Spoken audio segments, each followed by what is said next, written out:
Hoy nos embarcamos en un viaje épico, de nada menos que 2000 años. Vamos a ver la historia de la península ibérica como si fuera una carrera de relevos, una en la que imperios y reinos se fueron pasando el testigo para dar forma a lo que hoy conocemos como España. Y aquí lo tenemos. Este es nuestro mapa, el eje cronológico que nos va a guiar. Cada fecha es un punto de inflexión, ¿verdad?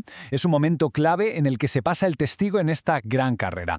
Desde que Roma pisa la península, pasando por una Edad Media de lo más compleja, hasta el nacimiento del Estado moderno y finalmente la centralización de los Borbones.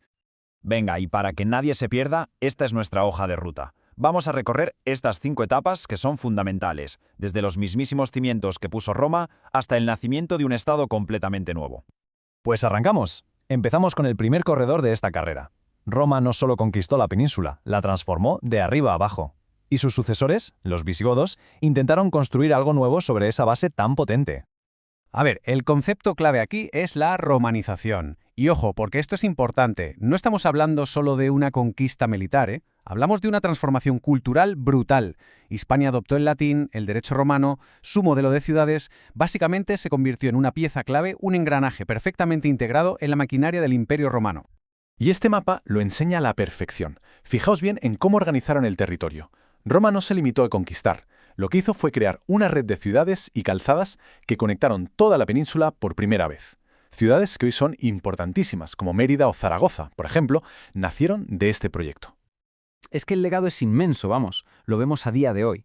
El idioma que hablamos, las bases de nuestras leyes, la idea misma de ciudad, incluso la introducción del cristianismo, todo eso viene de aquí, de estos siglos de dominio romano.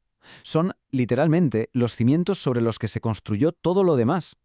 Pero, claro, como todo imperio, Roma acaba cayendo, y con su colapso, un nuevo corredor entra en la pista y toma el testigo, los visigodos.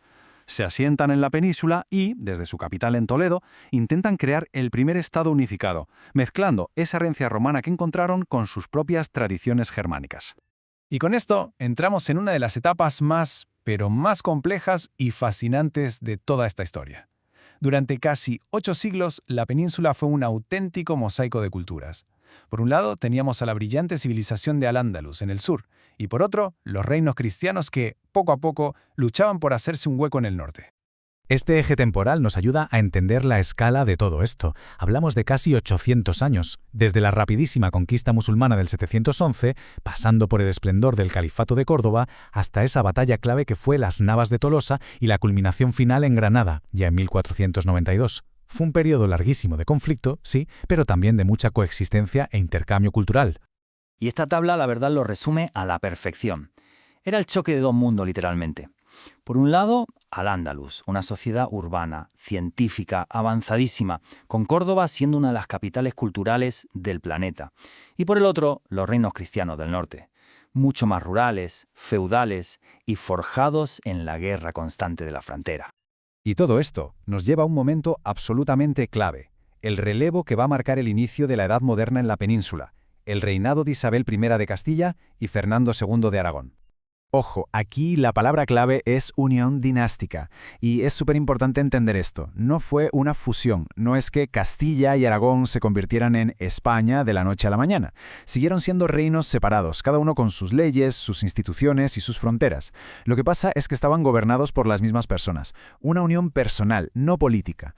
Entonces, la pregunta es, ¿cómo pasas de una unión así, personal, a un estado moderno? Pues con una serie de pasos muy calculados. Primero, controlar a la nobleza, que no camparan a sus anchas. Segundo, crear un ejército profesional que fuera leal al rey, no a los nobles. Tercero, usar la religión como elemento de unión, lo que llevó a la Inquisición y las expulsiones. Y cuarto, profesionalizar el gobierno llenándolo de juristas y burócratas. Y todo, absolutamente todo, converge en un año que lo cambia todo, 1492. Es un año transformador. Con la conquista de Granada se termina la reconquista. Con la expulsión de los judíos se impone la uniformidad religiosa. Y claro, con la llegada a América se abren las puertas a un imperio global, un punto de inflexión absoluto en la historia.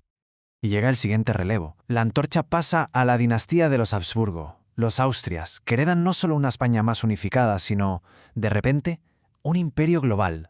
Pero este periodo de máximo poder también va a sembrar las semillas de una crisis profundísima. A ver, La historia de los Austrias en España es como una obra de teatro en dos actos, muy diferentes. El siglo XVI, con Carlos V y Felipe II, es la era de los Austrias mayores. Expansión, poder imperial, la lucha por ser la primera potencia de Europa. Pero el siglo XVII, con los Austrias menores, es la otra cara de la moneda. Una era de crisis, donde los reyes delegan el poder en sus válidos, sus favoritos, y el imperio empieza a hacer aguas. Y la clave para entender esta decadencia es que no fue una sola cosa. Fue una crisis total, sistémica, que atacó por todos los frentes. Demográfica, por las pestes, las guerras y la expulsión de los moriscos. Económica, porque la plata de América ya no llegaba como antes y el Estado se arruinó varias veces. Y política, con el tremendo estallido de 1640, las revueltas en Cataluña y Portugal, que pusieron en jaque a toda la monarquía. Y llegamos al final de la línea. El último Habsburgo, Carlos II, muere sin dejar heredero. Y esto desata la tormenta perfecta. Los lleva a la última etapa, al relevo final de nuestra carrera, la llegada de una nueva dinastía, los Borbones, que va a cambiar el modelo de Estado para siempre. Y la pregunta es esa, ¿no? ¿Qué pasa cuando un imperio global, uno de los más grandes del mundo, se queda de repente sin heredero? Pues eso, el caos, una crisis monumental. Las dos grandes familias de Europa, los Borbones de Francia y los Habsburgo de Austria, reclaman el trono, y el continente entero se prepara para la guerra. El resultado, como era de esperar, fue una guerra total, la Guerra de Sucesión Española. Y como se ve en el mapa, esto fue dos cosas a la vez, una guerra europea y al mismo tiempo una guerra civil aquí, en la península. La Corona de Castilla apoyó mayoritariamente al candidato francés, Felipe V, mientras que la Corona de Aragón se inclinó por el austriaco, porque temían el centralismo que venía de Francia. Al final, la paz llega con el Tratado de Utrecht. Se reconoce a Felipe V como rey de España, sí, pero el precio a pagar fue altísimo. Como muestra este mapa, España perdió de un plumazo todas sus posesiones en Europa. De la noche a la mañana, el imperio europeo se desvaneció, dejando a la monarquía solo con la península y sus territorios de ultramar. Y una vez que Felipe V se consolida en el trono, no pierde el tiempo. Aplica un cambio radical, una auténtica revolución desde arriba. Los decretos de nueva planta barrieron las instituciones y leyes propias de los reinos de la Corona de Aragón, que habían apoyado al otro bando, e impusieron el modelo castellano en todo el territorio. El objetivo era clarísimo: crear un Estado centralizado, uniforme y absolutista, a imagen y semejanza de la Francia de su abuelo, Luis XIV. Y así, con ese cambio tan drástico, concluimos este viaje de 2 milenios. Desde las provincias de Roma, pasando por ese mosaico de reinos, hasta la unión dinástica de los reyes católicos. La pregunta final, la que queda en el aire, es inevitable. ¿Era esta centralización borbónica el destino final y lógico de todo ese proceso?